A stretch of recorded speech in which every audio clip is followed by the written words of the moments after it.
Good afternoon, this is RFC Maki with a brief flight report from online games of War Thunder played on Xbox 360.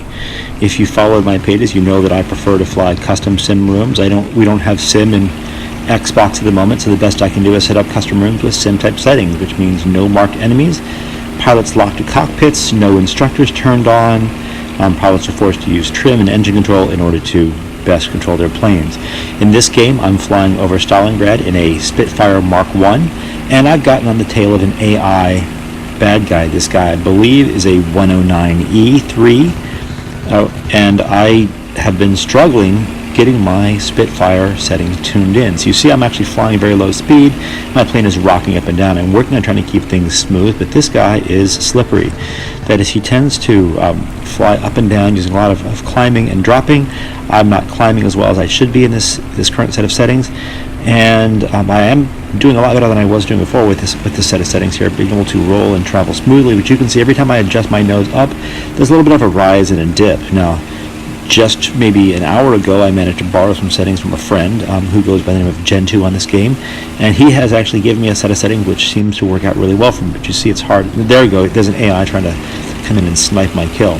I'm rising and falling after this guy, trying to get my nose on. It's really hard to get my nose settled on this plane, so I've been struggling to get my Spitfire Mark I settings tuned in. Also, I'm a little bit suspicious that some of these AI in here are flying with a bit more energy than they ought to be flying with. Now, this guy will eventually burn out on some energy with these maneuvers, but there's definitely a lot of I guess what he's pulling are sort of yo-yo maneuvers. Every once in a while he'll pull a maneuver that really kind of fools me out. So for example, he comes down off my right below there, and he's behind my mirror, which is a pain in the butt. So I go ahead and try to keep track of where he's going to be. Remember, there are no marked enemies, and I'm not using any kind of a tab or a button that will lock me back on, so there are no enemy locks here.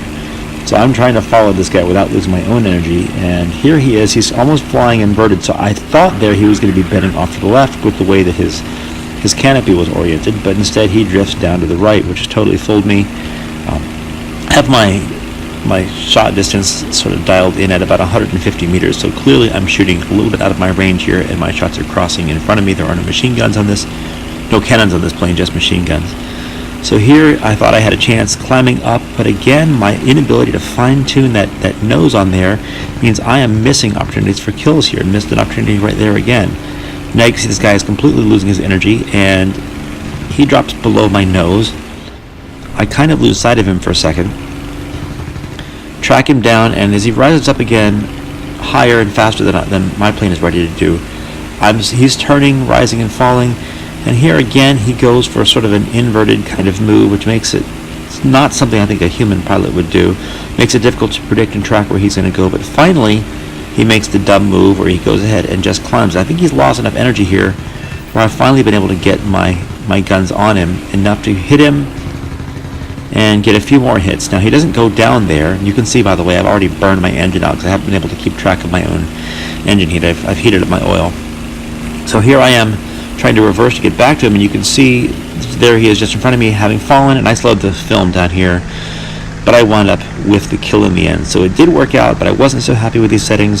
Hopefully the very next video you'll see a much smoother set of flying. Until then, cheers and good flying.